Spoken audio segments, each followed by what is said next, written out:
साली आधी घरवाली।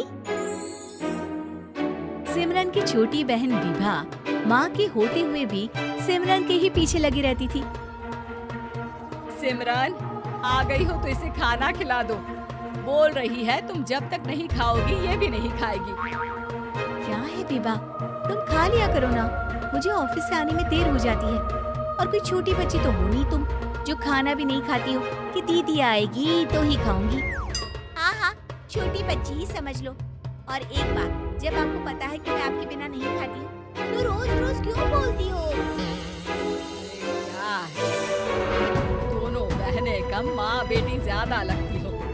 अरे दीदी की शादी हो जाएगी तब क्या करेगी बोल? जब होगी तब की तब देखेंगे। मैं तो दीदी के साथ ही रहूंगी हमेशा। दोनों की शादी ऐसे घर में कर देंगे जहाँ दो भाई हो। खैर, मामला आया गया हो जाता है। एक दिन सिमरन के पापा जब घर आते हैं, तुम लोगों के लिए अच्छी खबर है। वर्मा जी है ना मेरे दोस्त, उन्होंने सिमरन बेटी के लिए रिश्ता बताया है। बहुत अच्छा लड़का है, सिमरन को भी पसंद कर लिया है और कल वो लोग आ रहे हैं सिमरन को देखने अपने घर। सिद्धांत अपने माता पिता के साथ सिमरन को देखने आता है। उसे सिमरन अच्छी लगती है और शादी तय हो जाती है। सिद्धांत की माँ कहती है, अब तो हम लोग ले जाएंगे जल्द ही अपनी सिमरन को यहाँ से। अरे हाँ क्यों नहीं, आपकी ही है अब तो हमारी बेटी। दूर खड़ी विभा सब सुन रही होती है। अब तो दीदी की शादी हो जाएगी, फिर तो वो चली जाएंगी। दीदी के बिना मैं कैसे रहूंगी? कुछ ना कुछ तो करना ही होगा जिससे दीदी की शादी ही ना हो। सभी की जाने के बाद क्या शादी के बाद दीदी हम लोगों के साथ नहीं रहेंगी? अरे नहीं तो फिर क्यों रहेगी? शादी हो जाएगी तो अपने घर चली जाएगी ना। तो मैं भी जाऊंगी उनके साथ, मेरा भी सामान पैक कर देना। अरे कैसे बात कर रही हो विभा? दीदी के ससुराल छोटी बहन नहीं जाती। हाँ कभी कभी जाकर मिलाना और रोज फोन पर भी बात कर लेना, ठीक है? नहीं पापा, आप तो जानते हैं मैं दीदी के बिना खाना भी नहीं खाती, ना ही मुझे उनके बिना नींद आती है। सिमरन बहन की बात सुनकर इमोशनल हो जाती है। अगले दिन से विभा खाना खाना छोड़ देती है। लोगों के लाख समझाने के बाद भी विभा ना खाती है ना ही सोती है। अंत में हार मानकर सिमरन सिद्धांत से मिलती है। सिद्धांत, मेरे मम्मी पापा ने बचपन से ही विभा और मुझे साथ रखा। वो मुझसे बहुत जुड़ी है। मुझे उसकी टेंशन रहेगी शादी के बाद, क्योंकि वो मेरे बिना नहीं रह सकती है। अरे ये तो छोटी सी बात है, वो हम लोगों के साथ हमारे घर में रह सकती है। जब उसकी अकल आ जाएगी या वो समझ जाएगी कि तुम्हारा घर वो नहीं बल्कि ये है, तो हम उसे घर छोड़ आएंगे, ठीक है? सिमरन खुश हो जाती है क्योंकि वो यही चाहती थी। वो माँ पिता से बात कर लेती है। अरे कैसी बात कर रही हो सिमरन? भला बेटी के ससुराल में हम छोटी बहन को कैसे भेज दे? जमाना क्या कहेगा? अरे तो पागल हो गया है, मना कर दे। इस शादी में इन लोगों का तो ये चलता ही रहेगा। कभी बहन यहाँ आ रही है, कभी वो बहन के पास जा रही है। अरे शादी हो रही है, कोई मजाक थोड़ी ना हो रहा है ना बाबा ना। माँ कैसी बात कर रही हो? सिमरन से मैं जुड़ाव महसूस कर रहा हूँ और इतनी सी बात के लिए इतनी अच्छी लड़की को कैसे छोड़ सकता हूँ? सिद्धांत की भी जिद होती है कि वो सिर्फ सिमरन से ही शादी करेगा, और होता भी वैसा ही है। सिद्धांत और सिमरन की शादी हो जाती है और दहेज में आ जाती है विभा। शादी के बाद बुआ सास कहती है, अरे माँ ना, साली आधी घर वाली होती है, लेकिन ये क्या, तुम तो उसे घर ही ले आए। तभी चाची कहती है, सिद्धांत को तो हम लोगों ने सीधा समझा था, लेकिन सबसे तेज तो यही निकला।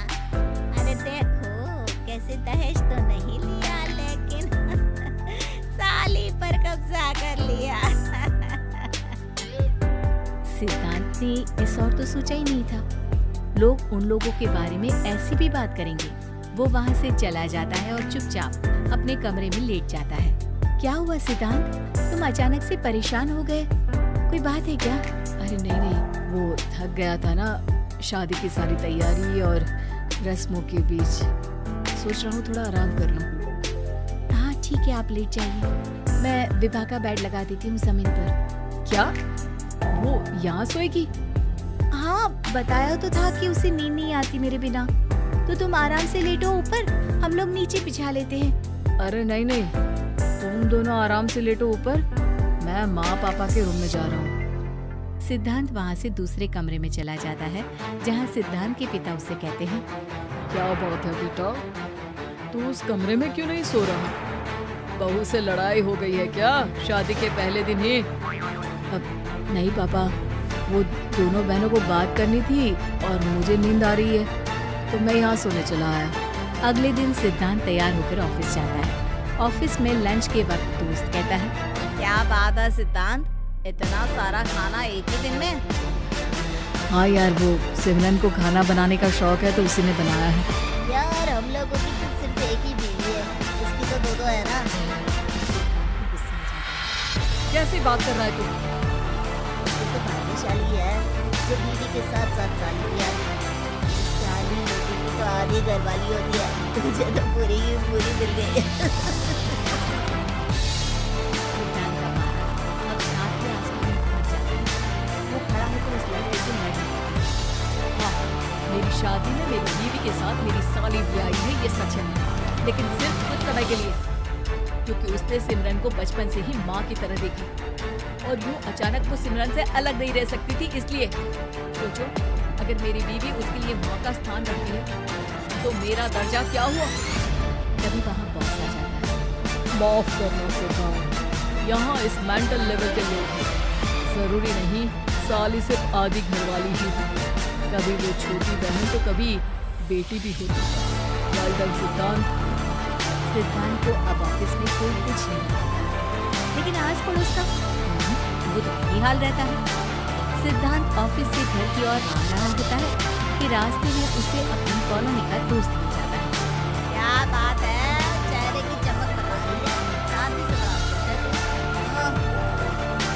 हाँ यार, अच्छी लड़की और अच्छा परिवार में अच्छा होता है आजकल। यार हमें भी दिला देना ऐसा परिवार जहाँ एक के साथ एक फ्री की स्कीम चल रही हो। सिद्धांत को फिर गुस्सा आ जाता है। वो दोस्त को मारने के लिए हाथ उठाता ही है कि वहाँ विभा आ जाती है। अरे जीजू रहने दीजिए ना, ये लोग नहीं समझेंगे कि इंसानियत क्या होती है। ये सच है कि दीदी से कैसे दूर रहना ये मुझे पता नहीं था। आपने मुझे दीदी के पास रहने का मौका देकर ये समझने का मौका दिया कि लड़की का असली घर उसका ससुराल होता है। मैं समझ चुकी हूँ, मैं जा रही हूँ जीजू, लेकिन मैं खुश हूँ कि आपने मुझे अपनी छोटी बहन समझा। सभी उन लोगों को देखकर ताली बजाने लगते हैं। विभा अपने घर चली जाती है और सिद्धांत खुशी खुशी सिमरन के साथ रहने लगता है।